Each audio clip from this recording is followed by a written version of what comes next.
In this video, we're going to be talking about iOS 26 and the first 7 things to do as soon as you update your mobile.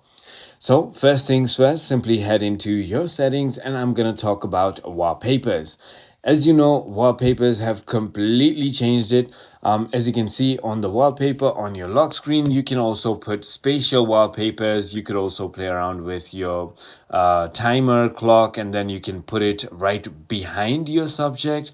And that is absolutely amazing. You could also play around with the other photos. You could also even add widgets right here, right on the lock screen.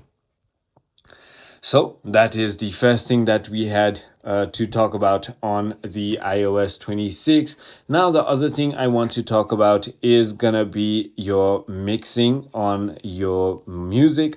So whenever you go ahead and play music, you know how there used to be only crossfades on your Apple device. However, now all you need to do is simply go ahead and look for music. So let me just go ahead and do that.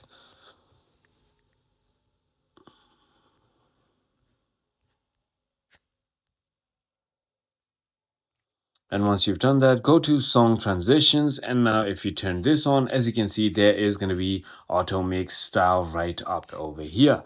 All you need to do is simply go ahead and enable auto mix, and then it's going to simply go ahead and songs transition at the perfect moment based on analysis of the key and tempo of the music. As you can see, it tells.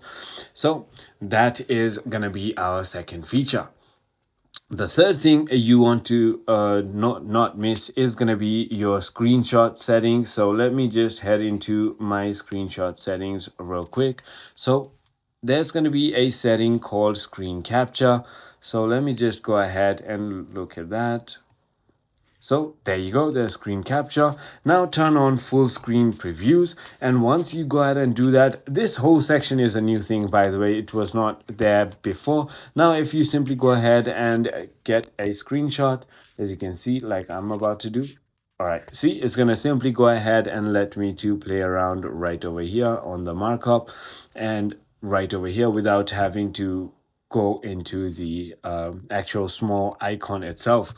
So that is another thing. The third thing is going to be the liquid glass settings. Of course, if you haven't already noticed it, there's a whole complete different setting, as you can see, even on the notification bars, the way these things move. You could also simply go ahead and change your application widgets and simply customize it into clear glass apps right over here, as you can see, just like that. And that is going to be another feature. Now, we're going to be talking about some crazy useful battery features. Let me just turn back my widgets real quick.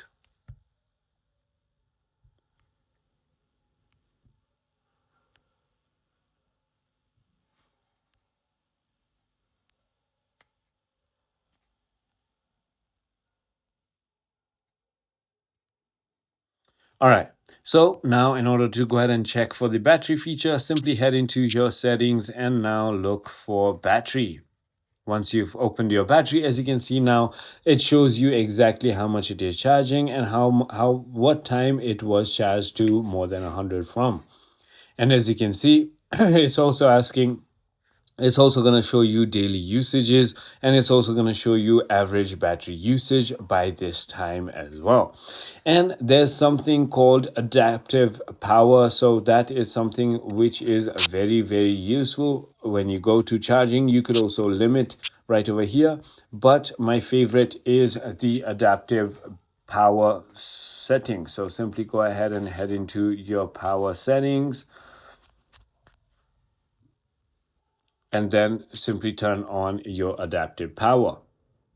So the other thing we have for now is we have the background on your Messages app. So you can simply go ahead and have backgrounds on your Messages app right away when it comes to iMessages and not your normal messages. So let me just go ahead and show it to you right away.